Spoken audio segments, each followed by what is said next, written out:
No, I didn't necessarily have any specific questions today. I just was hoping to see if there was any secrets to the tricks to the trade on utilizing it that might be beneficial.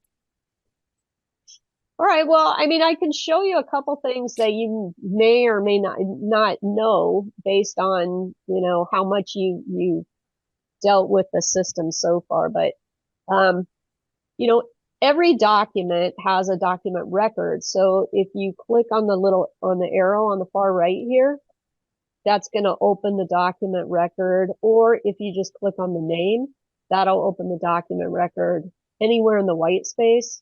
Okay. So your document record is basically everything about this given document. And it has key facts, and your key facts are going to be different for a representation agreement than they would for a purchase agreement. But we tried to pick out the most relevant information that you would normally look for. If you had to look back on your representation agreement, what would you be looking for? Usually it's going to be the termination date or, a contact person. When you create any document, also you have associated templates. So when you create any document using the associated templates here, it automatically merges any data from this document into, the document that you're creating. So the best way, once you have a representation agreement, the best way to create a seller disclosure is to come back here to your rep agreement, open your document record, go down to seller disclosure and click create, because that way it's going to automatically merge in your business name, your seller information, all that. Okay. Same thing if you need an amendment to the rep agreement. You come down here to amendment addendum, create, and it merges everything in. So that's something that's very handy.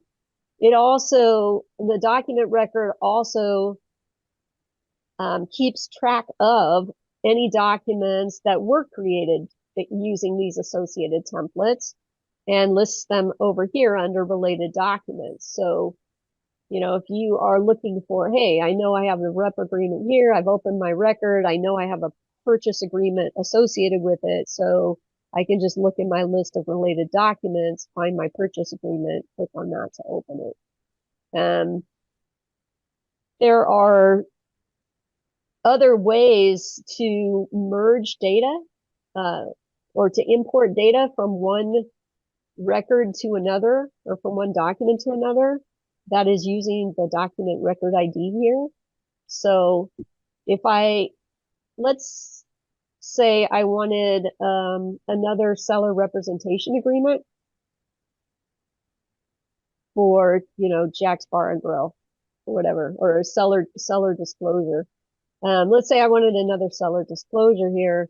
So I could go down to the document record and copy it to the clipboard. Then if I go into my templates and create a seller disclosure, I can actually tell it, okay, I want to import from another Megiddo document, and I can choose a document record. So I just paste in the document number of the record I want and select it. And then I can say Smart Import, and it should automatically pull over all of the relevant information from the prior document and import it into here, which it did. So that's another way that you can transfer data from one document to another, if you choose to do so. But the easiest way really is, using where it exists is using your associated templates. So there are certain documents that don't have associated or that are not listed in associated templates. Like, let's say you were using,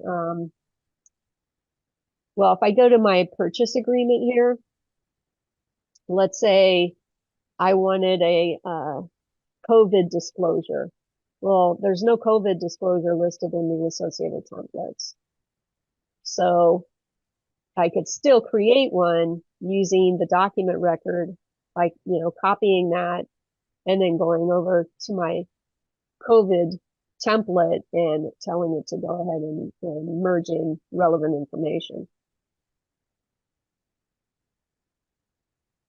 So you can filter things pretty well. If I want to search just for Bob Baker, any records that have Bob Baker in there as a person, then I can uncheck these and go that way, and it should. So I've got Bob Baker in all of these. If I want to list only representation, just anything that says representation, if I could type representation. Let's try it again. 10 times a charm. Okay, so that's going to be the name of the document, not a person. But now it's only giving me the documents that have representation agreement or an amendment addendum to representation agreement. So the filtering actually works pretty well in here to find documents quickly. You can also filter by stage. So let's say if you're in an office where you have a managing broker that needs to approve things for you, once the agent is done with a document, they can share it with the manager, and you can share documents down here. Again, from the document record, you just click on share. You can share it with the managing broker, who then, once they're approved it, they can enter any messages they want to in here, and then they can check it off and set it to approved. So, an agent coming back in can look for all of their approved documents, knowing that, okay, these documents that are approved are now ready to be sent to seller or buyer for signature or whatever, but the managing broker has approved them. So, not all agents and brokers need that approval. They can skip right over that, go to e-signature.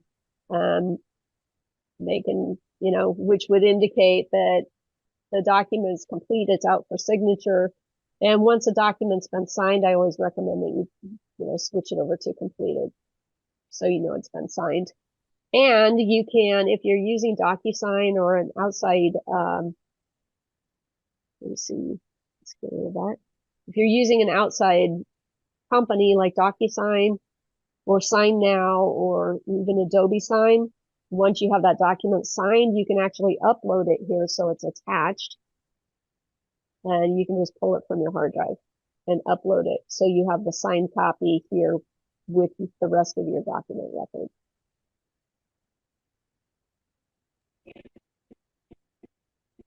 You can also upload a file. Let's say you wanted. So far, my experience has been very intuitive. Oh, okay. All right. So let's say, trying to look for something I can just pull in here pretty quickly. That's not gonna mess anything up too much. You can upload any document you want into this document record to attach it to a document record. And then you can also, you can upload a new version and all that. But you also have the ability to have those signed as well. So once you are set to e-signature, I can have any document here and I can set it up to be signed with LegidoSign. Now, LegidoSign is a little bit clunky right now, so I still recommend that people use DocuSign or whatever electronic signature platform they currently have, or that they have been using. Just keep it until LegidoSign is enhanced, because they're going to make some major enhancements either Q1 or Q2 this year, which are going to make it a lot easier for us.